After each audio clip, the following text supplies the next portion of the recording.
Comment vas-tu? Alors on se retrouve aujourd'hui pour la vidéo bullet journal du mois de février. Donc je l'ai réalisé de mon côté et puis je vous le fais voir tout simplement. Voilà, la réalisation c'est pas très importante. Donc vous avez mon bullet journal, il y a juste une chose que je vais faire avec vous. Donc voilà la page de février. Donc je suis pas très Saint-Valentin, je le fête pas et rien, mais voilà, ça fait partie du mois de février. Donc j'ai décidé d'utiliser mes chutes de papier sur le thème de la Saint-Valentin. Donc il m'en reste encore un petit peu, mais j'ai déjà bien vidé mon stock. Donc je suis contente. Donc voilà, donc j'ai utilisé des chutes que j'ai un petit peu redécoupées, mais la plupart c'était déjà découpé comme ça. Vous voyez là, c'était vraiment des petites chutes que j'ai utilisées. Donc je les ai collées un peu en patchwork. J'ai utilisé les crayons, alors je vais vous les faire voir. J'ai utilisé ces crayons là c'est des crayons peinture acrylique, je crois que c'est ça. Pour écrire le mois de février, donc je l'ai écrit en violet, parce que je l'avais écrit en rose mais ils ne se voyaient pas trop, et puis donc du coup je l'ai fait en février, et là j'ai fait mon calendrier forcément du mois de février. Là vous avez les pages, enfin le mois entier, donc je l'ai fait un peu plus proprement, sauf qu'en fait je me suis mal fait, enfin je m'y suis mal pris. Vous voyez que c'est pas droit, que c'est de travers, mais bon ça me dérange pas, c'est pas grave. Donc j'ai d'abord fait mon quadrillage en noir et j'ai repassé pour faire chaque semaine avec le crayon rose comme ceci. Et ensuite j'ai décidé pour mes verres d'eau de faire les cadres en bleu clair, toujours avec le même type de crayon, et j'ai rempli mes verres d'eau avec toujours le même type de crayon avec un bleu plus foncé. Donc voilà ce que ça donne à peu près, hein, de plus près. Donc voilà, et j'aime plutôt bien ce que ça rend. Par exemple pour le mois de janvier, ça donne ceci. Voilà, donc comme ça j'ai mon mois tout plein sur une seule page et je peux voir plus simplement si mes cases sont remplies. Le seul changement que j'ai fait, c'est que pour là, mes verres d'eau, j'en avais fait 7 et que là j'en ai fait 6 parce que de toute façon le maximum c'est 6 que je bois.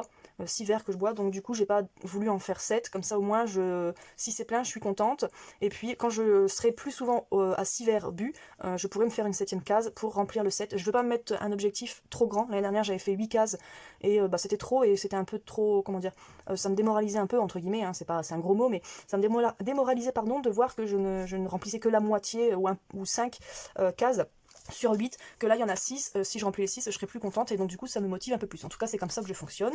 Donc ensuite vous avez la page de souvenirs et photos, et puis là ça sera la page pour le mois de mars. Voilà, donc tout simplement. Donc là j'ai pas fait, c'est ma petite languette comme pour le mois de janvier ici, donc j'ai récupéré dans ma poubelle une petite chute de papier, et donc on va faire ça ensemble. Donc je vais prendre un petit bout comme ça, je vais garder un petit carré. Donc ça va à la poubelle. Je vais prendre ma petite colle. Oui, vous voyez, j'ai une robe de chambre pour avoir bien chaud, parce que on est le 9 février et c'est la semaine où il gèle. Il fait moins quelque chose toute la semaine. Donc j'ai un petit peu froid, et dans ma pièce il n'y a pas de chauffage. Donc du coup, c'est pour ça que j'ai mis une robe de chambre pour me tenir chaud. Donc je vais prendre un petit bout, une petite chute. Si j'arrive à avoir ma colle. Il ne m'en reste plus beaucoup, mais je vais l'utiliser jusqu'à la fin, ça serait dommage de gâcher. Donc je prends un petit bout de papier que je vais venir coller, donc là en face du mois de février. Voilà, comme pour le mois de janvier, hein, vous connaissez. Et puis ici, je vais faire pareil, donc je vais plier mon papier en deux. Tout simplement, je vais mettre de la colle sur tout le long. Et je vais faire ma petite languette. Voilà. Comme ça, ma languette sera faite. Alors, est-ce que j'ai des choses à vous dire pour le mois de février? Oui, j'ai des petites choses, j'ai pensé à des petits trucs. Est-ce que je vous dis tout? Est-ce que je ne vous dis rien? Je vais vous dire quand même quelque chose. Je vais quand même vous dire, oui, un petit quelque chose. Donc, qu'est-ce que je peux vous dire? Est-ce que je dépasse beaucoup? Oui, je dépasse, mais c'est pas très grave. De toute façon, il est passé et j'ai rien à noter dedans. Voilà, donc là, j'ai ma petite languette. Voilà, ma petite languette du mois de février. Comme ça, quand il est fermé, hop, je sais que là c'est février, c'est le deuxième de toute façon. Alors, qu'est-ce que j'ai à vous dire? L'année dernière, j'avais fait une période de défi. Donc c'est-à-dire que j'avais pris 2 mois pendant lesquels, oui, je réalisais un défi par semaine. Donc ça fait 8 défis en 2 mois. Ces défis, c'est vous qui me les avez donnés. Et à la fin de ces 2 mois, je vous avais demandé de choisir pour le défi que vous aviez préféré. Et le défi qui avait été sélectionné avait reçu le défi que j'avais réalisé, donc la création que j'avais réalisée suite à son défi, avec quelques petits trucs. Et puis toutes les autres participantes, entre guillemets, avaient reçu aussi leur défi, leur création tout au long de l'année. Quand j'ai un envoi à faire à cette personne dite, et je lui mettais le défi en même temps dans l'envoi. Donc j'avais dit l'année dernière que j'allais le faire tous les 2 mois, hein.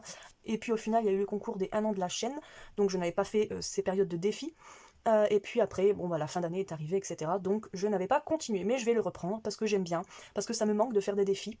Donc voilà, dans les commentaires en dessous de cette vidéo, vous allez me mettre des défis que je dois réaliser, créatifs, peu importe le domaine, que ce soit couture, donc j'ai une machine à coudre, bon j'ai fait que deux projets en couture, donc je débute, mais vous pouvez me mettre au défi donc dans la couture, dans le mix média, dans le scrapbooking, donc carterie, etc., dans n'importe quoi, vous me mettez au défi, je vous laisse le choix, il n'y a aucune obligation de je dois utiliser ça ou quoi que ce soit dans le domaine. Donc c'est vraiment vous qui choisissez. Vous me mettez au défi, donc ça sera à moi de le réaliser. J'aime bien le fait de me mettre au défi, d'essayer de trouver une idée, etc. Donc voilà. Alors, vous pouvez me mettre 2, 3, 4, 5, 6, 10 défis dans votre commentaire, mais je vais privilégier un défi par personne. Si toutefois, arrivé à la fin de cette période, il me manque un défi à faire, j'irai piocher dans un commentaire d'une personne. En gros, je vais prendre le premier commentaire qui a été posté et le deuxième défi que cette personne m'a donné. Voilà, donc il y aura plus de chances pour la personne qui aura mis 2 défis que j'aurai choisi. Ça va se faire à la première personne qui aura noté. Alors donc, je vais noter. Je posterai la vidéo donc le mercredi 10. Là, je tourne le 9. Du mercredi 10 février au 16 février, vous avez une semaine pour me noter les défis que vous voulez que je réalise. À partir du 17 février, je vais réaliser mon premier défi pendant une semaine. J'ai une semaine pour le faire. Ensuite, ce sera le deuxième défi, etc., etc., etc., jusqu'au 8e. Donc, la période s'ouvre du 17 février au 14 avril. Le 14 avril, vous aurez j'aurai fini de poster les vidéos défis. Et donc, le 14 avril, je vous ferai une vidéo pour vous demander de choisir quel est le défi que vous avez préféré. Donc, que ça soit dans l'intitulé ou dans la réalisation, peu importe. Et puis, donc du 14 avril, donc on a dit que ça se finira le 14.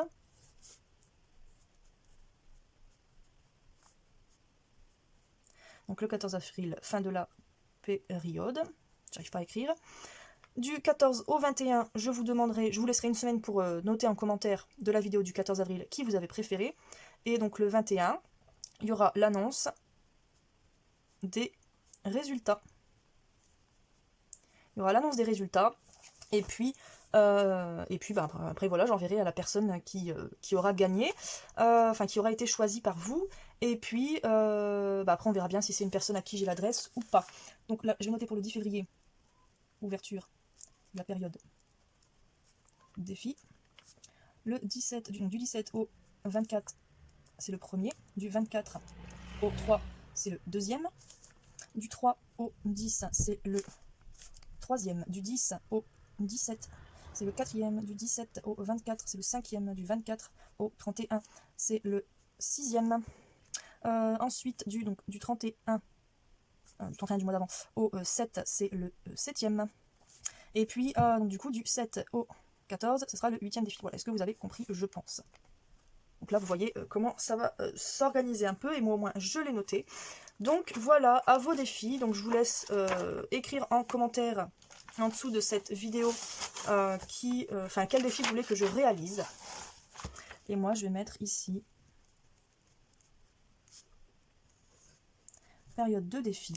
Je n'ai même pas écrit défi, mais enfin défi du 17 février. Je vais quand même noter